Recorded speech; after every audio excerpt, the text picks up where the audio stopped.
वैसे तो हॉलीवुड में कई सारे डायरेक्टर हैं जैसे क्रिस्टोफर नोलन, स्टीवन स्पीलबर्ग और मार्टिन स्कॉर्सेसे, लेकिन फिर मुझे एमिनेम का विदाउट मी सॉन्ग याद आ जाता है जिसमें वो ये लाइन बोलते हैं कि it doesn't matter how many fish in the sea, it feels empty without me. और ऐसा ही कुछ सिचुएशन है हॉलीवुड का जेम्स कैमरन के बिना। हाँ, ये वही डायरेक्टर हैं जिन्होंने एलियन मूवी से लेकर टर्मिनेटर फ्रेंचाइजी तक और टाइटैनिक से लेकर अवतार फ्रेंचाइजी तक खूब वाहवाही बटोरी। और जेम्स कैमरन इकलौते ऐसे डायरेक्टर हैं जिनकी मूवी सबसे ज्यादा बार कमाई के मामले में 1 बिलियन से ज्यादा की कमाई करी है, और उनमें टाइटैनिक, अवतार, अवतार वे ऑफ वाटर, अवतार फायर एंड एस जैसी मूवी शामिल हैं। जेम्स कैमरन मॉडर्न सिनेमा के वो गॉडफादर हैं जो अपने मूवीज में इनोवेटिव करने के साथ साथ छोटी छोटी डिटेल्स पर भी ध्यान देते हैं। और हॉलीवुड में वीएफएक्स का बार कैमरन ने ही तो हाई किया है। कैमरन के मूवीज में हमें ज्यादातर इंटेलिजेंट मशीन, नेचर और ह्यूमन के बीच कॉन्फ्लिक्ट दिखता है, जिसे हम अवतार और टर्मिनेटर फ्रेंचाइजी में देख सकते हैं। कैमरन ने 1977 में स्टार वार्स मूवी देखी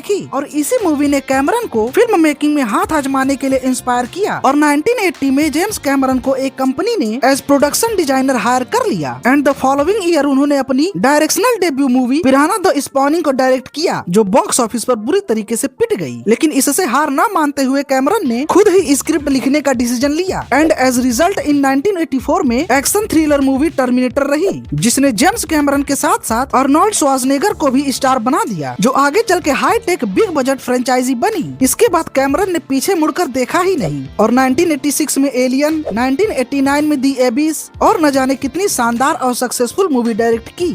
लेकिन इतने सारे हिट और सुपर हिट मूवीज देने के बावजूद भी जैसा कि हर जगह कुछ लोग बाल की खाल निकालने वाले होते हैं, वैसे ही कुछ लोगों ने कैमरन को ये कहते हुए क्रिटिसाइज किया कि कैमरन हैवीली विजुअल इफेक्ट पर रिलाई करते हैं और उनकी मूवी में सबसे ज्यादा विजुअल इफेक्ट देखने को मिलते हैं। और इसको सुनकर कैमरन ने कहा, अच्छा, कैमरन ने उस वक्त की मोस्ट एक्सपेंसिव मूवीज को डायरेक्ट किया जिसे उन्होंने लिखने और डायरेक्ट करने के साथ साथ को प्रोड्यूस भी किया था। इस मूवी ने उस टाइम 1997 में 15 वीक में ही 2.1 बिलियन से ज्यादा का कलेक्शन करके वर्ल्ड की हाईएस्ट ग्रॉसिंग मूवी बन गई, जिसने 1959 के बेन हर के जितने ही 11 एकेडमी अवार्ड जीते। और जैसा कि 1984 के टर्मिनेटर ने आर्नोल्ड श्वार्ज़नेगर के साथ किया था, ठीक वैसा ही 1997 के टाइटैनिक ने लियोनार्डो डिकाप्रियो को स्टार बना दिया था। हालांकि टाइटैनिक के इतने बड़े सक्सेस के बाद कैमरन मूवीज से ब्रेक लेकर कई सारे अंडर वाटर एक्सप्लोरेशन डॉक्यूमेंट्री बनाई और 2001 की science fiction serial dark angel पर काम किया। कैमरन को अंडर वाटर एक्सप्लोरेशन से इतना लगाव हो गया कि उन्होंने एक्सपीडिशन बिस्मार्क जैसी डॉक्यूमेंट्री बनाई, जिसने एक एमी अवार्ड भी जीता। और यही नहीं, 2003 और 2005 में भी घोस्ट ऑफ एबी और एलियंस ऑफ डीप सी को भी बनाया।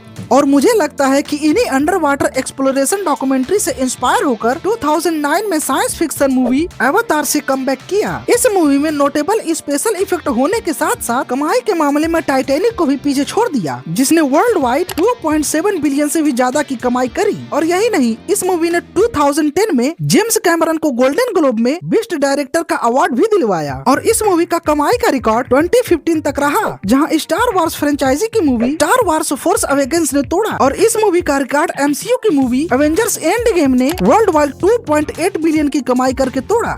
कैमरन ने अवतार के सक्सेस के बाद इस फ्रेंचाइजी की 2 और मूवी बनाने का डिसीजन लिया और इस फ्रेंचाइजी का सेकेंड पार्ट अवतार वे ऑफ वाटर को भी डायरेक्ट किया। हालांकि ये मूवी 2014 से ही प्लान में थी, बट फॉर सम रीजन ये मूवी पोस्टपोन्ड होती चली गई। लेकिन कैमरन ने प्लान बनाया था तो बनाया था और आखिरकार ये मूवी 2022 में रिलीज हो ही गई। और ये मूवी अपने पिछले मूवी की तरह ही ब्लॉकबस्टर साबित हुई। और फिर 2025 में इसी फ्रेंचाइजी का थर्ड पार्ट अवतार फायर एंड एस रिलीज हो चुका है और इस मूवी ने अब तक वर्ल्ड वाइड 1 बिलियन से ज्यादा की कमाई कर ली है। और इस मूवी के 1 बिलियन से ज्यादा की कमाई करने के साथ ही जेम्स कैमरन सबसे ज्यादा 4 बार 1 बिलियन की कमाई करने वाली मूवीज के डायरेक्टर बन गए हैं।